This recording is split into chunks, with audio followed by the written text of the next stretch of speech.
हिंदी साहित्य most important topic दोस्तों किसी भी एग्जाम का। आपको बता दें जितने भी क्वेश्चन है इसमें ये आपके BPSC teaching exam, RO, CTET, Super TET, UPTET, STET और सभी प्रकार के वनडे एग्जाम के लिए बहुत ही ज्यादा इंपॉर्टेंट होने वाले हैं। ठीक है, क्योंकि दोस्तों जितने भी क्वेश्चन इसमें है वो बार बार बहुत सारे एग्जाम में पूछे जा चुके हैं। ठीक है, तो ज्यादा देर करते हम लोग सीधे चलते हैं टॉपिक पे। वीडियो अच्छा लगे वीडियो को लाइक करिएगा, अपने दोस्तों में शेयर भी करिएगा। ठीक है, स्वागत है आपका सेल्स क्लासेस में। चलते हैं सीधे पहला क्वेश्चन की ओर। पहला क्वेश्चन देखिए क्या कर रहा है। इनमें से कौन भक्तिकालीन कवि नहीं है? बिहारी, सूरदास, कबीरदास या तुलसीदास? ये ऑप्शन आपका राइट होगा बिहारी। दोस्तों भक्ति काल को प्राथमिक रूप से दो भागों में विभाजित किया जाता है। आपको बता दें निर्गुण काव्यधारा और सगुण काव्यधारा। निर्गुण काव्यधारा की जो है दो शाखाएं बनी हुई हैं, जिनमें ज्ञानाश्रयी शाखा जो संतों की है और प्रेमाश्रयी शाखा जो सूफी की है। ठीक है, आपको बता दें भक्ति काल में सगुण भक्ति और निर्गुण भक्ति शाखा के अंतर्गत आने वाली प्रमुख कवियों में कबीरदास, तुलसीदास, सूरदास, नंददास, कृष्णदास, परमानंद दास, कुम्भन दास आदि मुख्य रूप से आते हैं। ठीक है, इसलिए ये ऑप्शन आपको इस क्वेश्चन के राइट होगा बिहारी। अगला क्वेश्चन, कबीर की भक्ति का स्वरूप क्या है?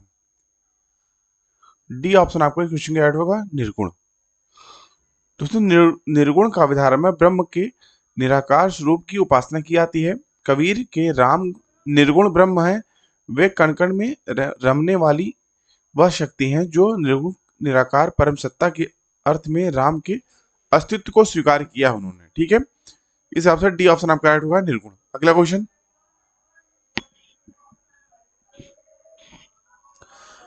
कबीरदास की भाषा कौन सी थी?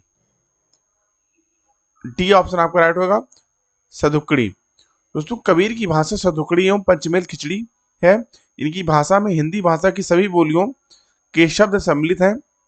आपको बता दें राजस्थानी, हरियाणवी, पंजाबी, खड़ी बोली, अवधी, ब्रज भाषा के शब्दों की बहुलता है। दोस्तों सदुकड़ी में देवनागरी सदुकड़ी, मध्ययुगीन उत्तर भारत की हिंदी पट्टी की एक स्थानीय बोली थी और हिंदी भाषाओं जिनमें हिंदुस्तानी, हरियाणवी, ब्रज भाषा, अवधी, मारवाड़ी, भोजपुरी, पंजाबी का मिश्रण था। इसीलिए इसे आमतौर पर पंचमेल खिचड़ी भी कहा जाता है। ठीक है, इस हिसाब से सी ऑप्शन डी ऑप्शन आपका सदुकड़ी क्वेश्चन के लिए राइट होगा। ठीक है,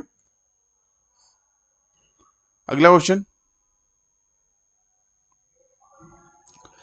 निम्नलिखित में से कौन अष्टछाप कवि हैं? बी ऑप्शन आपका राइट होगा सूरदास। दोस्तों अष्टछाप के कवियों में 4 वल्लभ के शिष्य थे, जबकि 4 विठल नाथ के। वल्लभ के शिष्यों में सूरदास, परमानंद दास, कुंभन दास व कृष्णदास, जबकि विठल नाथ के शिष्यों में नंददास, चतुर्भुज दास, गोविंद स्वामी तथा शीत स्वामी शामिल हैं। ठीक है, ठीक है दोस्तों, अष्टछाप के कवियों में 8 कवि थे जो 2 जगह विभाजित थे। ठीक है, पहला किसके? विठल नाथ के शिष्य, जबकि दूसरा वल्लभ जी के शिष्य। ठीक है, इस हिसाब से बी ऑप्शन आपका राइट होगा सूरदास। अगला क्वेश्चन,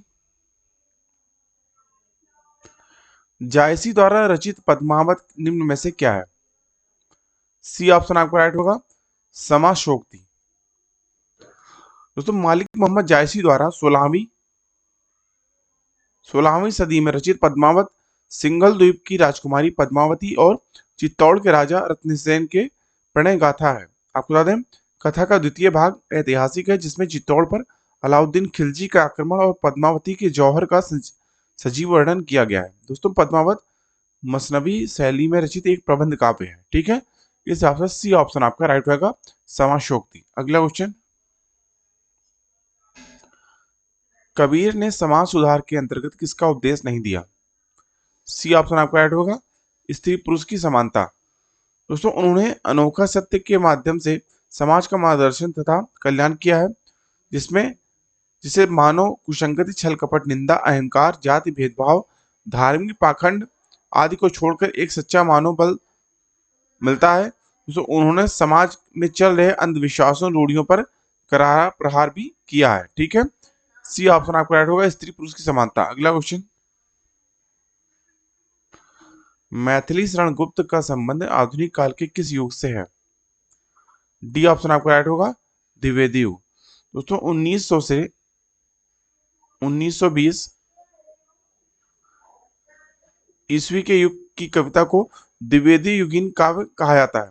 इस युग की साहित्यिक और सांस्कृतिक चेतना को दिशा और दृष्टि प्रदान करने में आचार्य महावीर प्रसाद द्विवेदी की महत्वपूर्ण भूमिका थी। आपको बता दें, भाषा, भाव, विषय सभी की दृष्टि से उनके इस अविस्मरणीय योगदान के कारण इस युग को द्विवेदी युग नाम दिया गया। ठीक है, इस काल के प्रमुख कवियों में सर्वश्री मैथिली शरण गुप्त, अयोध्या सिंह उपाध्याय हरिओद, श्रीधर पाठक, गया प्रसाद शुक्ल, सनेही, राम नरेश त्रिपाठी, नाथूराम शर्मा इत्यादि जो है मुख्य कवियों में से थे। ठीक है, डी ऑप्शन आपका राइट होगा। अगला क्वेश्चन, जूही की कली कविता के कवि कौन है? ए ऑप्शन आपका राइट होगा, निराला। दोस्तों निराला जी की प्रथम रचना के रूप में प्रसिद्ध जूही की कली शीर्षक कविता, जिसका रचना काल निराला ने स्वयं 1916 ईस्वी बतलाया था, वस्तुतः 1921 ईस्वी के आसपास लिखी गई थी। दोस्तों 1922 में पहली बार प्रकाशित हुई। आपको बता दें, निराला की कविता जूही की कली मुक्त छंद काव्य का उदाहरण है। ठीक है, इस हिसाब से ए ऑप्शन आपका राइट होगा। अगला क्वेश्चन, होरी किस उपन्यास का पात्र है? डी ऑप्शन आपका राइट होगा, गोदान। दोस्तों गोदान होरी की कहानी है, उस होरी की जो जीवन भर मेहनत करता है, अनेक कष्ट सहता है, केवल इसलिए कि उसकी मर्यादा की रक्षा हो सके, और इसलिए वह दूसरों को प्रसन्न रखने का प्रयास भी करता है, किंतु उसे इसका फल नहीं मिलता और अंत में मजबूर होना पड़ता है, फिर भी वो अपनी मर्यादा नहीं बचा पाता। ठीक है, इसमें जो है डी ऑप्शन राइट होगा, गोदान का ये होरी पात्र है। ठीक है, अगला क्वेश्चन, हिंदी का प्रथम मौलिक उपन्यास है? ए ऑप्शन आपका राइट होगा, परीक्षा गुरु। दोस्तों लाला श्रीनिवास द्वारा